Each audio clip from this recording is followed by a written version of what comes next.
Hello दोस्तों, good evening. कैसे हो? आंश स्टडी में आपका स्वागत है। हम सोशल साइंस सब्जेक्ट वर्ग 2 पात्रता की तैयारी करा रहे हैं दोस्तों। तो सोशल साइंस सब्जेक्ट ऑफ पात्रता में अपन पढ़ रहे हिस्ट्री और आज पढ़ेंगे दोस्तों मध्यकालीन भारत का इतिहास। कल हमने पढ़ा था दोस्तों भारत में इस्लाम धर्म का उद्भव कैसे हुआ, पैगंबर हजरत मोहम्मद साहब के द्वारा। तो मध्यकालीन भारत के इतिहास में अपन पढ़ेंगे भारत पर अरब का आक्रमण। ठीक है, आज का टॉपिक रहेगा दोस्तों मध्यकालीन भारत का इतिहास। आज का टॉपिक है मध्यकालीन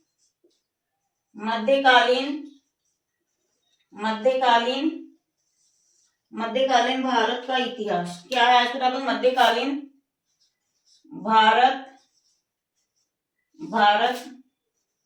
का इतिहास। ठीक है, क्या है आज का टॉपिक? तो मध्यकालीन भारत का इतिहास। तो भारत में अरबों का आक्रमण, भारत पर अरबों का आक्रमण, भारत पर अरबों का आक्रमण। ठीक है, आज का टॉपिक है दोस्तों भारत पर अरबों का आक्रमण।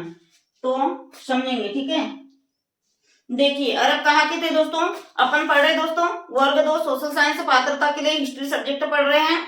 तो हिस्ट्री में आज का टॉपिक है मध्यकालीन भारत का इतिहास।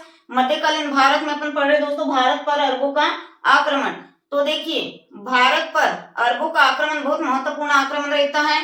तो क्या होता है, सबसे पहले तो अरब लोग भारत पर, अरब लोग क्या करते हैं, अरब कौन से समुदाय के रहते हैं दोस्तों? तो अरबी लोग इस्लाम समुदाय के रहते हैं और यहाँ भारत पर आक्रमण करने के लिए आते हैं।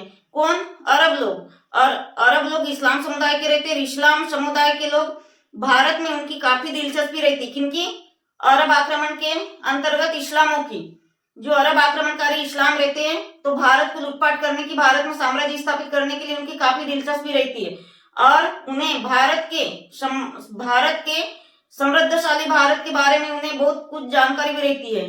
ठीक है, तो 7वीं शताब्दी में क्या होता है, 7वीं शताब्दी में अरब लोग आते हैं भारत पर आक्रमण करने के लिए। ठीक है, अरब लोग आते हैं भारत पर आक्रमण करने के लिए और 7वीं शताब्दी में क्या करते हैं, भारत पर आक्रमण करने के लिए आते हैं। और वहां का शासक कौन रहता है दोस्तों? अल-हज्जाज। तो वहां क्या करता है अल-हज्जाज? मकराना को जीत लेता है। ठीक है, कौन? अल-हज्जाज। और वहां का एक हिंदू शासक रहता है, एक मुसलमान शासक रहता है। कौन? तो राजा दाहिर सिंह। कहाँ का शासक रहता है? मुस्लिम शासक। तो अरब का एक मुस्लिम शासक रहता है। कौन? राजा दाहिर सिंह वहां का शासक रहता है। तो वहां का शासक का वो धर्म क्या है, मतलब उसकी प्रमुख विशालतम धर्म क्या रहता है? हिंदू का भी रहता है और मुसलमान का भी रहता है। ठीक है, तो वो राजा दाहिर सिंह वहां का प्रमुख शासक रहता है। तो वह क्या करता है, राजा दाहिर सिंह से अल-हज्जाज हर्जाना मांगता है। अल-हज्जाज राजा दाहिर सिंह से हर्जाना मांगता है लेकिन वो श्राप देने से मना कर देता है। तो उसी के नेतृत्व में राजा उबैदुल्ला क्या करता है, फिर से सेना भेजता है। कहाँ सेना भेजता है? अब्दुल्ला के नेतृत्व में। ठीक है, सेना भेजता है युद्ध करने के लिए और उन्हीं के नेतृत्व में मीर कासिम और राजा दाहिर सिंह के मध्य काय का युद्ध होता है? रावल, जो अल-हज्जाज में देवर बंदरगाह होता है। अल-हज्जाज के नेतृत्व में सबसे प्रसिद्ध बंदरगाह रहता है दोस्तों देवल बंदरगाह। उसी के नेतृत्व में मीर कासिम और राजा दाहिर सिंह के मध्य रावल का युद्ध होता है 712 ईसा पूर्व में और दाहिर सिंह बुरी तरीके से पराजित हो जाता। ठीक है, आगे इतना समझ में, तो इतना थोड़ा लिखेंगे दोस्तों। ठीक है,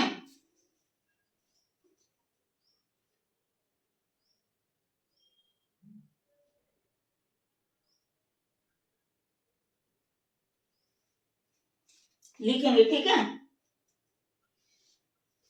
क्या लिखेंगे? अरब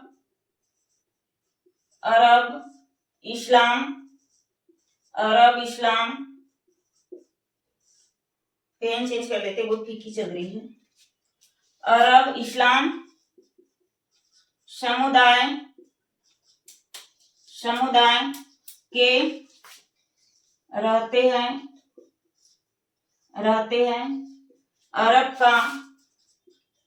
अरबों का प्रमुख उद्देश्य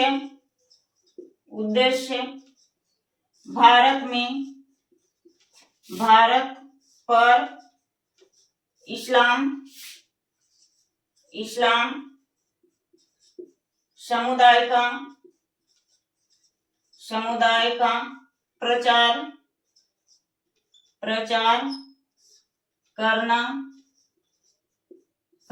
करना होता है। ठीक है, प्रचार करना होता है। और क्या है, भारत के समृद्धि के बारे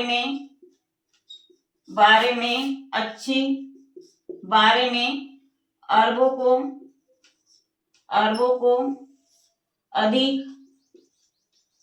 को अधिक जानकारी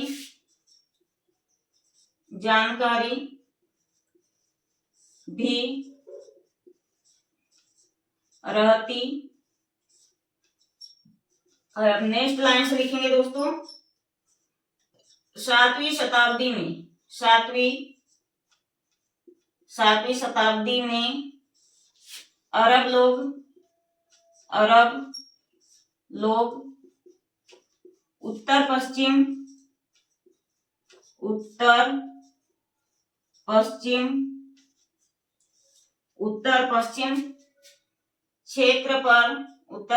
क्षेत्र पर आक्रमण करते हैं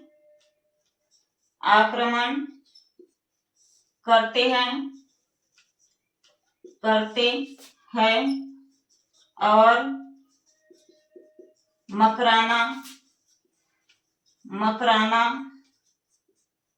मकराना को जीत लेते। ठीक है, मकराना को क्या कर लेते दोस्तों, मकराना को जीत लेते हैं।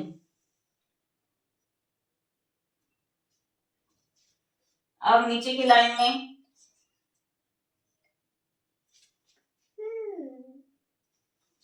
दिखेगा ही नहीं, बार चेक कर लेते हैं दोस्तों। एक लाइन लिख देते हैं, सातवीं शताब्दी में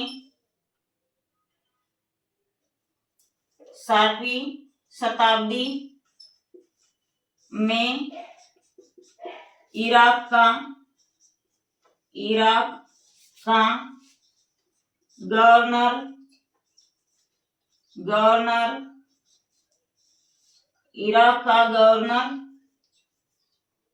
गवर्नर कौन रहता है दोस्तों, अल हज्जाज। इराक का गवर्नर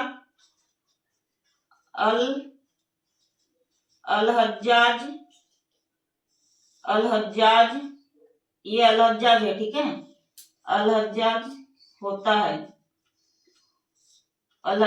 है या रहता है। ठीक है, अल हज्जाज रहता है। देखिए दोस्तों, हम पढ़ रहे हैं भारत पर अरबों का आक्रमण। मध्यकालीन भारत के इतिहास के अंतर्गत हम पढ़ रहे हैं भारत पर अरबों का आक्रमण। देखिए, अरब इस्लाम समुदाय के रहते, अरब कहाँ के रहते, इस्लाम समुदाय के। उनका प्रमुख उद्देश्य क्या होता है दोस्तों, इस्लाम समुदाय का लिखेंगे, इस्लाम समुदाय का प्रचार करना। कहाँ पे, भारत में। और भारत के समृद्धि के बारे में उनको अधिक जानकारी भी रहती है। तो क्या होता है, 7वीं शताब्दी में अरब लोग कहाँ से आते हैं, तो 7वीं शताब्दी में अरब लोग आते हैं दोस्तों उत्तर पश्चिम से। कहाँ से आते हैं, उत्तर पश्चिम पर आक्रमण करते हैं। किसे जीत लेते हैं, 7वीं शताब्दी में उत्तर पश्चिम पर आक्रमण करते हैं और मकराना को जीत लेते हैं। फिर 7वीं शताब्दी में इराक का गवर्नर कौन रहता है, इराक का गवर्नर रहता है दोस्तों राजा अल हज्जाज रहता है। ठीक है, देखिए 7वीं शताब्दी में उत्तर पश्चिम क्षेत्र पर आक्रमण कौन करता है, तो अरब लोग करते हैं।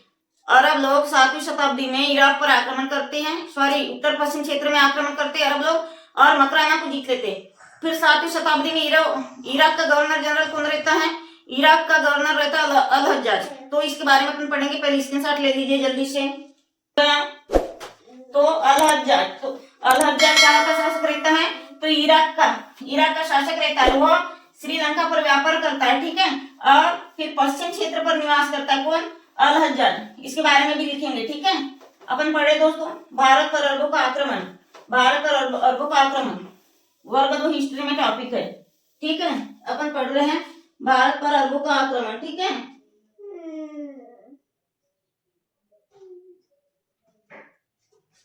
तो देखिए अल हज्जाज, अल हज्जाज,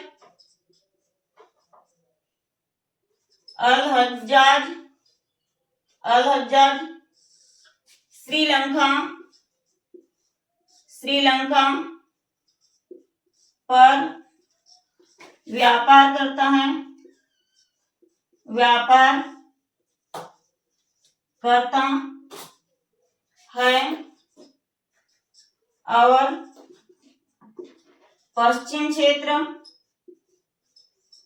पश्चिम क्षेत्र में ब्राह्मणवाद, ब्राह्मणवाद पर नियंत्रण करता है, पर नियंत्रण करता है। फिर क्या होता है दोस्तों, रावर पर सिंध प्रांत के, सिंध प्रांत के रावर पर अधिकार कर लेता है, अधिकार कर लेता है, वहां का शासक कौन रहता है, तो राजा दाहिर सिंह रहता है। ठीक है, थोड़ा पेन चेंज कर लेते हैं।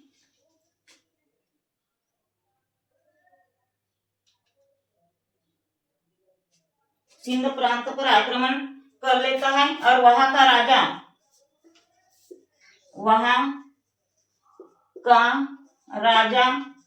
दाहिर सिंह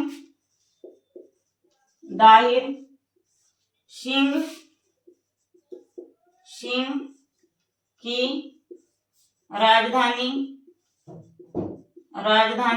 आशेर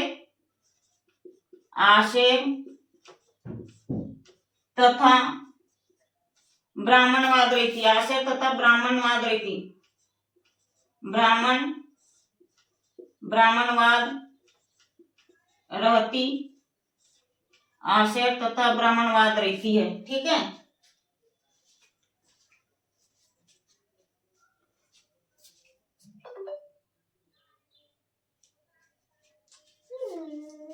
लिखेंगे यहाँ का प्रसिद्ध बंदरगाह, प्रसिद्ध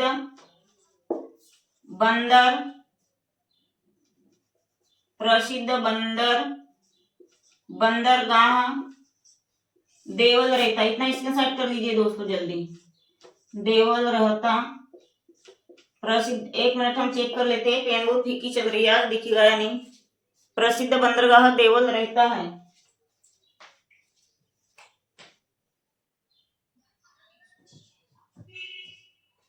प्रसिद्ध बंदरगाह कौन सा बंदरगाह रहता है दोस्तों, तो प्रसिद्ध बंदरगाह देवल रहता है। ठीक है,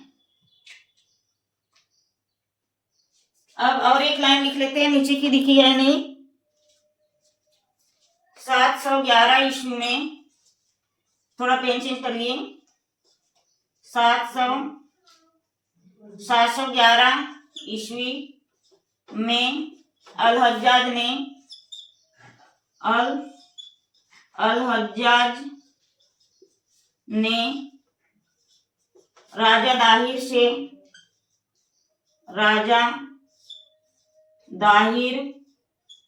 राजा दाहिर से क्या मांगता है दोस्तों, देखिए 711 ईसा पूर्व में अल हज्जाज राजा दाहिर से हर्जाना मांगता है, लेकिन राजा दाहिर से हर्जाना देने से साफ मना कर देता है।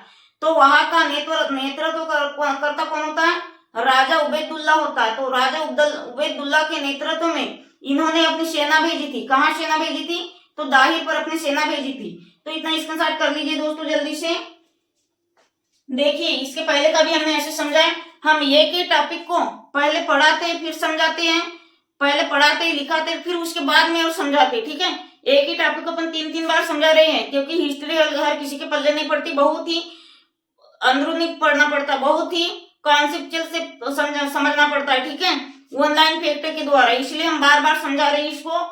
देखिए ये कौन है, अल हज्जाज श्रीलंका पर क्या करता है, व्यापार करता है और पश्चिम क्षेत्र पश्चिम क्षेत्र में ब्राह्मणवाद पर अधिकार नियंत्रण कर लेता है या अधिकार कर लेता है, ठीक है। फिर क्या होता है, सिंध प्रांत रहता है। पश्चिम क्षेत्र के सिंध प्रांत पर कौन सा बंदरगाह होता है, रावर। रावर पर अधिकार कर लेता है, ठीक है। ये सिंध है दोस्तों, ठीक है, सिंध नहीं है, इसको अपन पढ़ेंगे दोस्तों सिंह। ये सिंह नहीं है, सिंध, सिंध की राजधानी, ठीक है, सिंध की राजधानी आसिफ। तो देखिए सिंध प्रांत के रावर पर अधिकार कर लेता है कौन, तो अल हज्जाज। कौन कर लेता है अधिकार, तो अल हज्जाज, ठीक है। वहां का राजा दाहिर सेन होता है। कौन रहता है दोस्तों वहां का राजा, तो वहां का राजा रहता है, वहां का राजा कौन रहता है, वहां का राजा रहता है दोस्तों राजा दाहिर। वहां का राजा रहता है दाहिर। सिंध, वहां का राजा रहता है दाहिर। सिंध राजधानी, मतलब सिंध की राजधानी क्या है, सिंध की राजधानी आसिर है, तथा इसमें क्या रहता है दोस्तों, ब्राह्मणवाद। और फिर नेक्स्ट टॉपिक लिखिए, नेक्स्ट लाइन में प्रसिद्ध बंदरगाह देवल बंदरगाह रहता है, जिसे 711 ईसा पूर्व में अल हज्जाज, 711 ईसा पूर्व में अल हज्जाज ने राजा दाहिर से हर्जाना मांगा, ठीक है। 711 ईसा पूर्व में, 711 ईसा पूर्व में अल हज्जाज ने किससे हर्जाना मांगा, तो राजा दाहिर सिंह से हर्जाना मांगता है। लेकिन राजा दाहिर सिंह उबैदुल्ला, राजा उबैदुल्ला के नेतृत्व में क्या करता है, मना कर देता है, अपनी सेना कहाँ भेजता है, अल हज्जाज के पास भेजता है, ठीक है, युद्ध करने। इतना स्क्रीनशॉट कर लीजिए जल्दी से, हो गया। क्या होता है, 711 ईस्वी में अल हज्जाज राजा दाहिर से हर्जाना मांगता है, लेकिन राजा दाहिर राजा उबैदुल्ला के नेतृत्व में क्या करता है, सेना भेजता है, ठीक है। अब आगे लिखते हैं,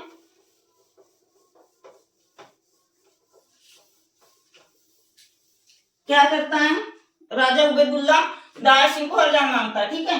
तो यह मना कर देता है कौन, राजा दाहिर। देखिए अब राजा दाहिर, राजा दाहिर, राजा दाहिर उबैदुल्ला, राजा दाहिर उबैदुल्ला, उबैदुल्ला के नेतृत्व में, उबैदुल्ला के नेतृत्व में, उबैदुल्ला के नेतृत्व में सेना भेजता है, उबैदुल्ला के नेतृत्व में सेना भेजता है कौन, तो राजा दाहिर भेजता, राजा दाहिर उबैदुल्ला के नेतृत्व में सेना भेजता है। और वह क्या होता है दोस्तों, उबैदुल्ला के नेतृत्व में सेना भेजता है, होगा, ठीक है, भेजता है, किंतु वह असफल हो जाता है, किंतु वह असफल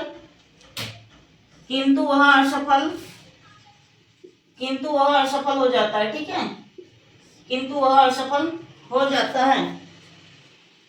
अब लिखेंगे दोस्तों नेक्स्ट लाइन, मोहम्मद बिन कासिम, मोहम्मद बिन, क्या लिखेंगे दोस्तों, मोहम्मद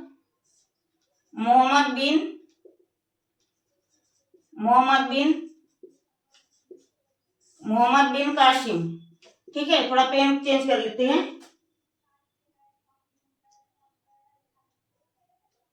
देखिए अब लिखेंगे अल हज्जाज लिखेंगे, ठीक है, अल हज्जाज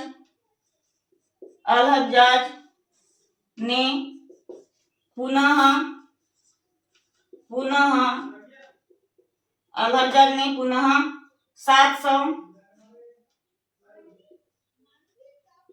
711 ईस्वी में 17 वर्षीय कौन रहता है दोस्तों, मोहम्मद बिन कासिम, 17 वर्षीय लिखेंगे, ठीक है, 17 वर्षीय मोहम्मद बिन कासिम, मोहम्मद बिन कासिम के नेतृत्व में लिखेंगे, ठीक है, पेन चेंज कर लेते हैं, मोहम्मद बिन कासिम के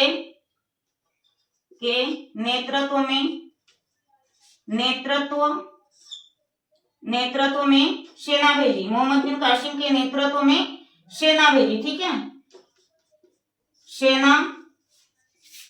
सेना भेजी, जिसने रावर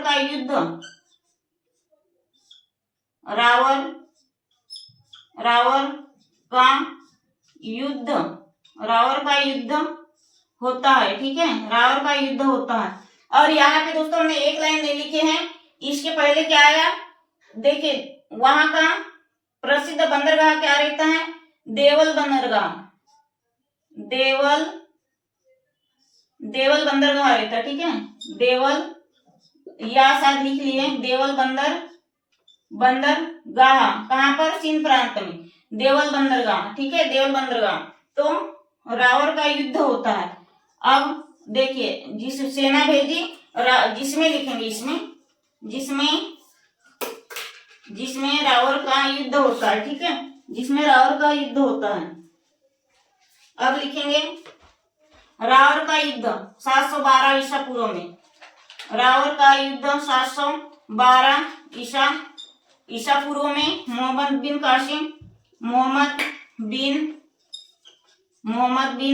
कासिम और राजा दाहिर के मध्य होता है। मोहम्मद बिन कासिम और दाहिर के मध्य, जिसमें को क्या होता है दोस्तों, जिसमें दाहिर पराजित हो जाता है। ठीक है, जिसमें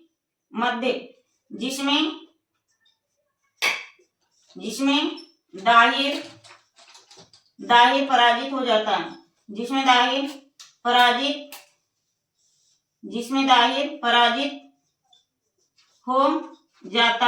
दाहिर पराजित हो जाता है। ठीक है, देखिए दोस्तों, हम पढ़ रहे हैं भारत पर अरबों का आक्रमण, मध्यकालीन भारत में अपन पढ़ रहे हैं भारत पर किसका आक्रमण, अरबों का आक्रमण। हम थोड़ा रिवाइज करेंगे। ठीक है, देखिए, जो अरब पर सिंध का, अरब क्या है, मुस्लिम समुदाय के रहते हैं, तो उनका भारत में पहले से ही दिलचस्पी रहती है, उनको भारत के संदर्भ में काफी जानकारी भी रहती है। किसे दोस्तों, तो अरबों के अंतर्गत जो मुसलमान रहते हैं, उनको भारत के समृद्ध में अधिक जानकारी भी रहती है। तो 7वीं शताब्दी में उत्तर पश्चिम भारत से अरब लोग आक्रमण करते हैं, और उत्तर पश्चिम भारत से अरब पर आक्रमण करते क्या जीत लेते, मकराना जीत लेते हैं।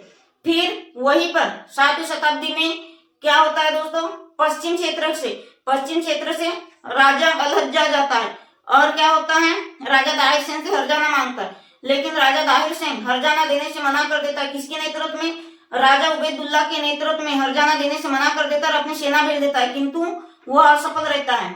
और वहां का प्रमुख बंदरगाह कौन सा रहता है, तो देवल बंदरगाह रहता है। और दाहिर की राजधानी क्या रहती है, आसेर और ब्राह्मणवाल, याद रखिए। ठीक है, दाहिर की राजधानी, अब लिखने नहीं, लिखे हो गया, दाहिर की राजधानी क्या रहती है, आसेर और ब्राह्मणवाल। ठीक है, फिर क्या होता है, मोहम्मद बिन कासिम पुनः 711 ईस्वी में क्या करता है, 17 वर्षीय, मतलब मोहम्मद बिन कासिम, तो उबैदुल्ला क्या करता, अलहज्जाज क्या करता है, अलहज्जाज पुनः 711 ईस्वी में 17 वर्षीय मोहम्मद बिन कासिम के लिए सेना भेजता, लेकिन वह असफल हो जाता। फिर क्या करता है, इसमें रावर का युद्ध होता है। रावर का युद्ध कब होता है, 712 में किस के बीच, मोहम्मद बिन कासिम और राजा दाहिर के मध्य, तो जिसमें राजा दाहिर बुरी तरीके से पराजित हो जाता। आ गया दोस्तों आज की हिस्ट्री के लिए बस इतना ही। अपन 2 से 3 बार रिवाइज किए हैं, अब इतना में नहीं समझोगे तो किसमें समझोगे। अपन बहुत अच्छे से थ्योरेटिकल 2-3 बार लिखाए हैं, 2-3 बार अभी समझा भी दिए। ठीक है, कम पढ़ेंगे, अच्छा पढ़ेंगे। ठीक है दोस्तों, वर्ग 2 हिस्ट्री के लिए आप निश्चिंत रहिए। हम पढ़ रहे हैं मध्यकालीन भारत का इतिहास, बहुत ही अच्छे तरीके से हमने समझा दिया है। इतना जल्दी से स्क्रीनशॉट कर लो दोस्तों। अब आज के लिए इतना ही। मेरे चैनल को सब्सक्राइब करिएगा। जितने भी मेरे भाई बहन लोग देख रहे हैं तो प्लीज आपसे विनती है, सब्सक्राइब करिएगा, लाइक करिए, चैनल को सब्सक्राइब करिए और ज्यादा से ज्यादा शेयर करिएगा दोस्तों। आपके जैसे और भी भाई बहन फिर यूट्यूब चैनल से फायदा ले लें। वर्ग 2 पात्रता की तैयारी के लिए निश्चिंत रहे। हम ऐसे यूट्यूब पर डेली क्लासेस लाते रहेंगे, थ्योरिकल और एमसीक्यू भी देते रहेंगे। ठीक है, तो आज के लिए इतना ही दोस्तों, धन्यवाद, जय हिंद।